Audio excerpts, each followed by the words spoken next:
Hi folks, welcome to the Sunday edition of the I Write Radio videocast stroke podcast. I've got Jimmy Hutton, Stuart Lockhead with me, and I'm Norrie Stewart. I'm calling this Speculation Sunday, effectively because we're broadcasting this before both the Scottish press conference and Boris Johnson's statement at 7 o'clock this evening.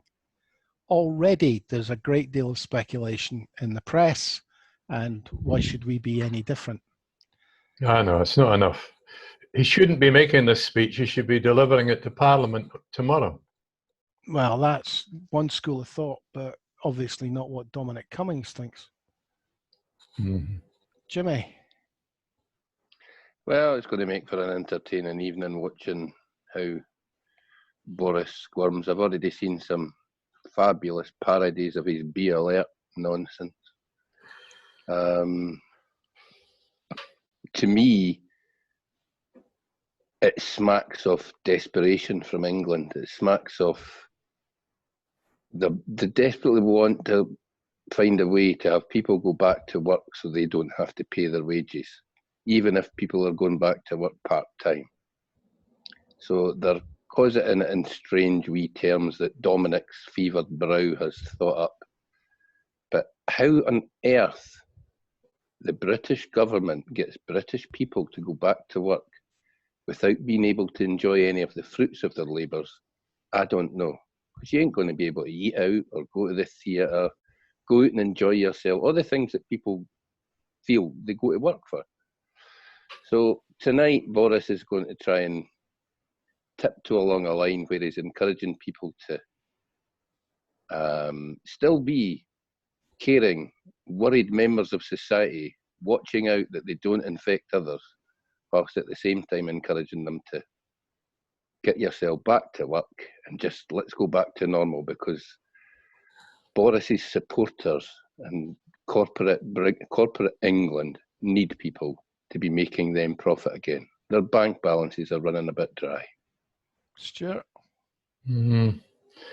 I have no idea what he's going to say, but I can guarantee that none of the mainstream media will hold him to account tonight. We might get a columnist or two tomorrow, but he'll get away with whatever he wants to say. The third of the population, maybe even more in England, that just think he's God, will just lap it up. This isn't a press statement, Stuart. This is just a statement. There's no press questions. I know there's no press questions. Oh, no, but there'll be, no, have you not already heard there's going to be a media room immediately before and after? Oh, come on, Norrie, you're behind the times. No, well, I didn't. I thought he was just going to do the presidential thing. Oh yes, he'll just do the presidential thing, but everybody else, all the arse-licking hacks are going to be in a room beforehand and after, and we'll get the official line, we'll get the unofficial line, but I guarantee there won't be any serious criticism at all. I think that the phraseology interests me. Be alert. Stay alert. Stay alert, sorry. Effectively, what he's done is he's moved all the emphasis for responsibility from the government, from 10 Downing Street, in reality, as you pointed out earlier. He's moved the responsibility from 10 Downing Street on to the general public. You're still wrong, Norrie. Norrie, you're still wrong. It's a euphemism. It's Dominic Cummings. Excuse me. Oh, sorry. Right. I thought you were just. Well, I'll try. No, it's a way of moving the responsibility from government to the people. So they're now going to be able to say, well, when we said stay alert, what we meant was, and you didn't do that because you're stupid. So, we didn't mean that you should get on the tube. We didn't mean that you should go and work in a factory. We didn't mean that. What we said was stay alert. So you should have been alert to everything that went wrong. And everything that went right, that's our responsibility. Mm-hmm. Yeah, in the same kind of manner that when they played We'll Meet Again to the English populace on Friday and on Friday afternoon, they weren't meant to have street parties to sing along to it. Or congas. What was that about? Uh, I've no idea why anybody in Yorkshire thinks the conga is somehow relevant to them, never mind England as a whole. Well, I wasn't alive on VE Day, so I have no idea how many congers were traipsing around the country. Maybe there was thousands, maybe, who knows. The other interesting aspect to all this is the headlines on Monday. If Boris decides to turn us all into lerts and Nicola wants us all to stay at home, the headlines will be Nicola Sturgeon diverges. Whereas in fact, right now, it's the English government that's diverging, because the Welsh, the Northern Irish and the Scottish governments are all on message, same message, continue to stay at home. Aye, that's exactly it, mate. Well, look, what about, well, it would appear, sitting here, that the newspapers, whoever, we know who's behind the newspapers, their reports on Thursday morning, was it, all the headlines, oh, it's a holiday on Monday, lockdown, freedom on Monday. It looks as though they've won until we hear from Boris. Well, see, my argument is I think what Boris is going to try and do is make sure he doesn't get the blame. That simple. This is about posturing. This isn't about making decisions to save lives. This is about making decisions to save his government. Oh yes. Oh, it's the same with Donald Trump, isn't it? In the States, it's all about saving. It's all about the politics. Nothing about responsibility, leading the country, or anything like that. No, and I think, I mean, there's apparently rumours floating about Westminster that the 22 committee are having a look at its position. That they're thinking about whose head they're putting on the pike when they realise what a mess they made of this. Hence the reason why they're ready to throw Matt Hancock under the bus quite so quickly. But I'm not so sure that the 22 committee will accept that the health secretary, and he's behaved pretty poorly throughout this entire thing. His performance has been nothing short of laughable at times. But I don't think that'll be a big enough scalp for the 22. Well, it'll depend. It'll depend whether their spin works. And this smacks so much of an exercise in spin. Well, let's not give. Well, let's not call it spin. Let's say what it is. It's propaganda. Well, it isn't. This, to me, what they're doing is they're setting up their excuses. They're thinking far enough forward that they can turn around and say the message was misunderstood by this or that element of the population, and it's not our fault. They're looking. They're actually building the doors. They've got a base. Climb through. They've got a base, a bit like Trump's got a base. They've got a base for Johnson. You know, he's surprisingly popular in England. Yeah, but he won't be popular, and this might be another reason that they're trying to get out of lockdown too soon. He won't be popular with the base that gives the Tory party their money if their income dries up. No. He's also, you've got to remember, his base comes back to him. If he survives to August, September, his base comes back to him, because then his base becomes all about Brexit. If we're down to 1,000 cases or 2,000 cases a day when Brexit becomes the most important thing on the planet, Boris is back in business, because that's his base. Well, that's all they care about. Could we go so far as to say, stay alert? If it doesn't work, creates the cover he needs for not extending Brexit at the end of June. Oh, goodness me. You know, I don't know if you noticed that somebody put up an image of the stay alert, the new advice we're expecting from Boris Johnson. And apparently, if you hadn't, it's cunning. It's actually got green flashes around it. Yeah, I know. Rather than red ones. Yeah. I've seen some Barry parodies already. Like, well, I just think that it's so obvious what this is. This is a strategy to shift blame and give his base, his money base, the business people, what they want, without having to say, okay, we're going to save the economy, but it's going to cost 100,000 lives. Well, what's good? Oh, sorry, Jimmy. But I was just going to say, the other thing clearly about the media is that however much he offered them in ad space that the government was going to buy, and presumably we'll see a huge ad buy tomorrow with this daft bloody Be Alert nonsense. But however much he offered them wasn't enough. They need more. They need their sales back. They need normal ad revenue back. And that's only going to happen if we unlock the lockdown. Well, there is quite a few headlines today on the European news. There are protests across Europe against the lockdown. Aye, but they're small, mate. I had a look at the German one. It's basically the far right and the anti-vaxxers and the freak shows. They're the only people that are out protesting. No, well, that's fair.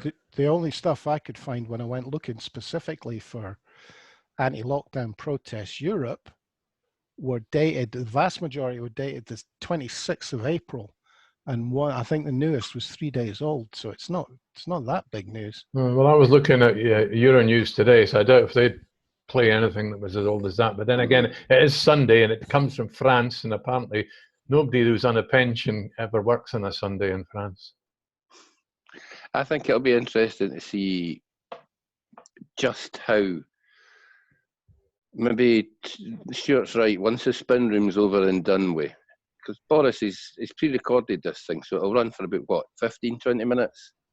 Once the spin room's done, say we get to about 10 o'clock tonight, we'll start getting a real look at how the media are going to take this, how they're going to present it. Are they going to present it in the way that Boris and Dominic want? Now, we know which papers will just toe the line, but it's people, the Daily Mail.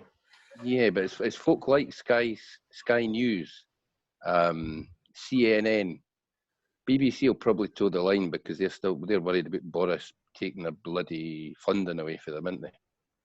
Be interesting to see how people actually take to this and how the First Ministers of Scotland, Wales and Northern Ireland react to it, because I think this could be a fabulous opportunity for Nicola Sturgeon if she plays it right. Well, I mean, they've already made statements. All three of the devolved administrations have made statements saying they're sticking with the stay at home. Yeah, but until we get a look at the specifics of what he is going to allow to happen in England, I think there is, well, just with the general statements that they've made, if he's going to allow people, for example, to travel, to mix more, we can't have them jumping in their cars and coming up here to avoid the virus. What happens? You're out playing, you're in a tug-of-war team, you're out tug-of-warring. The police come along and say, you can't tug-of-war, you've got to socially distance. And they go, but we're all being really alert. I mean... We're ignoring one side of this story. Apparently, the ordinary people are afraid. Bear in mind, the ordinary people started social distancing before it became official. Wait a minute, Stuart. That's another line. That's the press are telling us we're all afraid. We're not afraid. What we are is assessing the risk and going, too dodgy. Aye. The polling would indicate that people don't want to take the risk. I mean, the numbers aren't great. We're still seeing thousands of new cases a day. We're seeing hundreds of people dying every day. And that has been completely ignored all weekend because the press stories we got on Thursday and all this stuff leading up to Boris making this speech on Sunday night. Well, Jimmy, what Jimmy's saying is really the point. It's a dead cat. It's because it's diversion. Stop us thinking about all the people that are dying.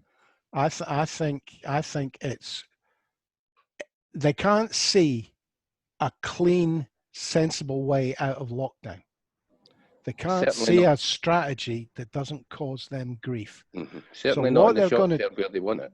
No. So what they're going to do is they're going to basically, They're going to use the fear thing as, oh, you're scared to go out. What's happened to your blitz spirit? You know, I mean, it's all going to be about the public not being prepared to do what the government want, because what the government want is going to cost lives. And here I'm talking about number 10, the Westminster government. Aye. It's going to cost lives. And they don't want the blame for that. They They're want quite- to be able to say, the public chose to do this. They're We happy for the told them lives to be lost. alert to the dangers. Mhm. They're happy for the lives to be lost. They see it as, they already see it as a win, because they've not had the 250,000 deaths that they were warned about. There's only been 40 or 50,000. Well, the comment about if we keep it to 20,000 is going to come back to haunt them. Mm-hmm. We'll be Right. going, well. Who's going to hold them to account these days?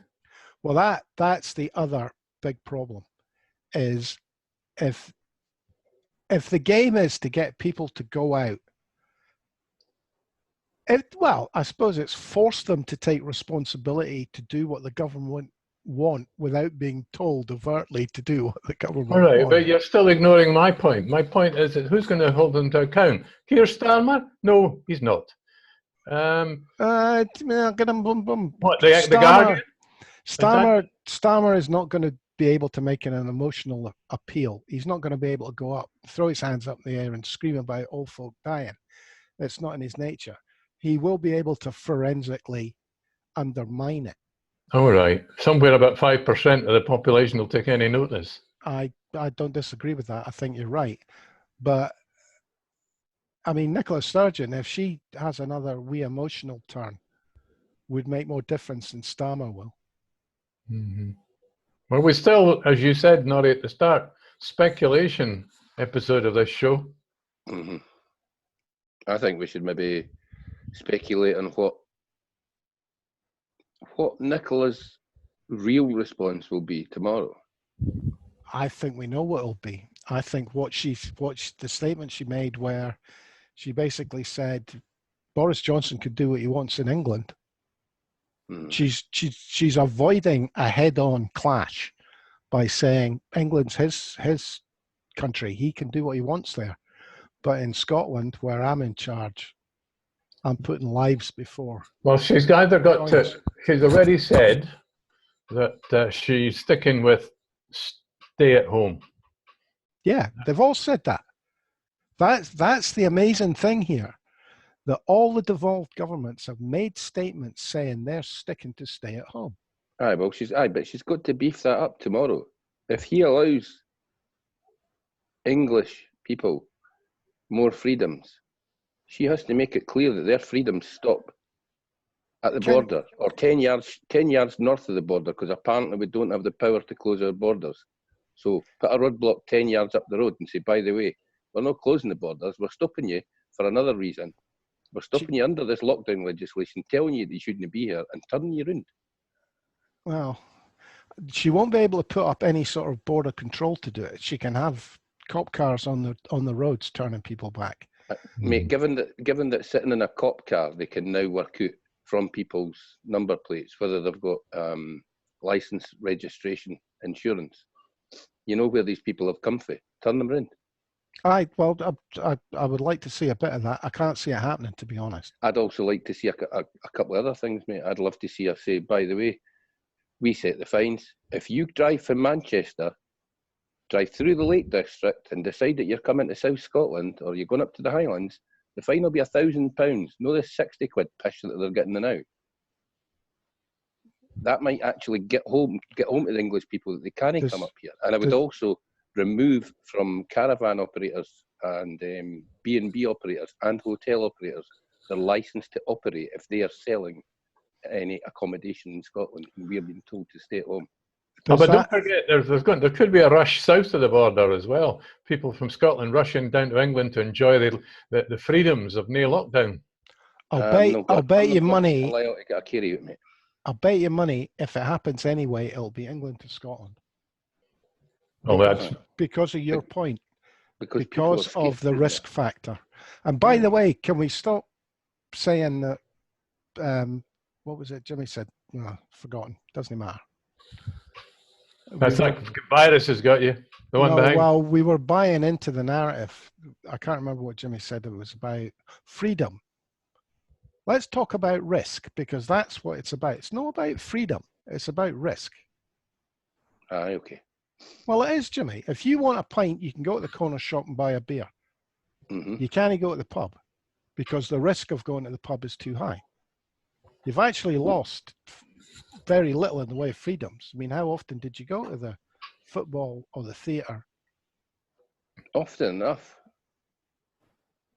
And The fact that everything's shut down at the moment, of course we've lost freedoms. The fact that these things aren't happening at the moment. I can't go to the bookies. I can't go and get a pint. You not get a bet online?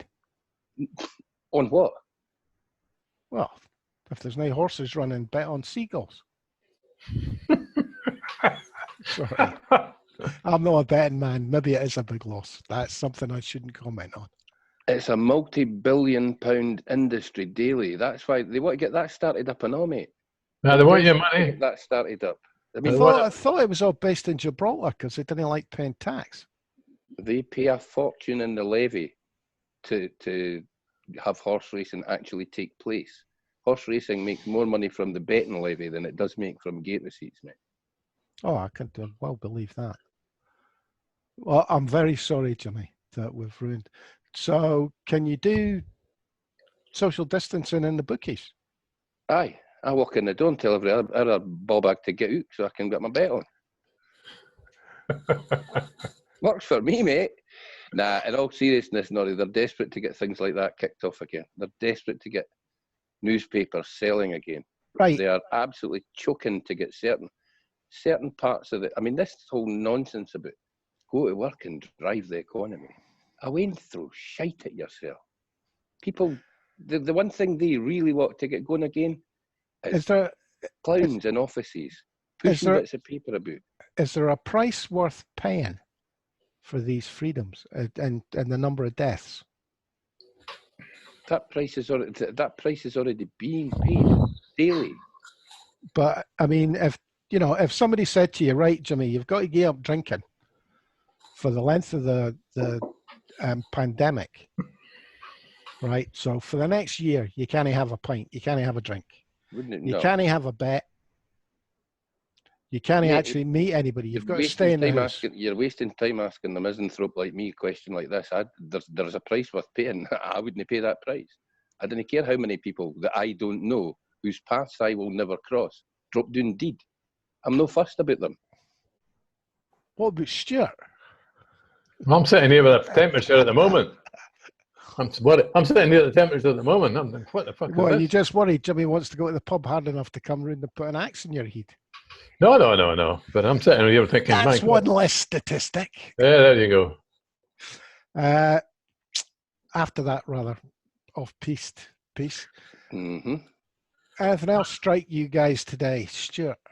Well, I was thinking we might come back later on, but I'm not sure about that. Well, after Boris. Aye. The Twitter over last night over the new Scottish Party for Independence was quite entertaining. Did any of you have a butchers at that? I didn't. Is this the crowd whose Facebook page you've been? No, it's on? a different one. It's some random bird who apparently stood for SNP women's convener at the last conference and got thumped. The American girl. Aye, she's a strange one. But I think that's the first of these parties that's going to stick its head above the parapet and try and interfere in next year's election. So you've got to wonder just where somebody who apparently has complained in the past that she can't get access to UK benefits because her partner pays tax in a different country. You've got to wonder where she got the money to launch a political party yesterday. Well, the interesting thing that hasn't been talked about with this one, everybody's doing that. Would one pro-independence political party only standing on the list, would it be a benefit to pro-independence seats in Holyrood? But what happens if we get Rise, a Wings party, this party? They're getting nowhere because the vote's split.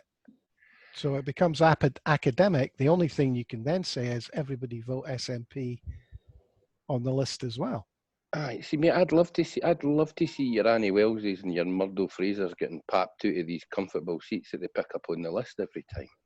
But there's also the argument that, I mean, the SNP, as we say, is running about 53 or 54% of the vote now. Imagine if they poll 54% next year, they should get 54% of the seats. These people are desperately saying, no, we get more in pro-Indy seats if we split the vote this way on the second vote. So they're trying to game the system so that 54% of the vote gets 70-odd% of the seats. I didn't think that's acceptable. I'll be honest with you, I don't have a problem with the second independence party or a party. There'd be three.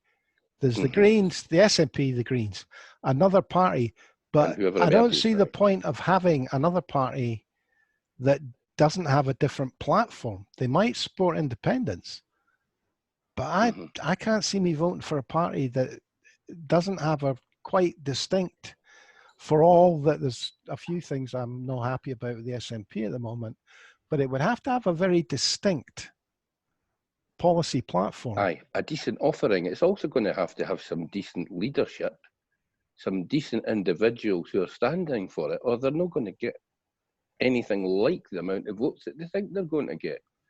And if right now, we're what, a year away from the election, we know nothing of any of these parties, who they're going to be, who's going to be behind them, where they're getting the money to run a campaign that they think will get themselves 15 to 20% of the votes in a bloody in the list vote in an election. Stuart. What's going to happen if you've got 3 or 4 alternative independence parties? There's going to be a lot of wasted votes. There you go. That becomes dangerous. So you can have you could have a pro-unionist group set up a fake independence party, and what happens then?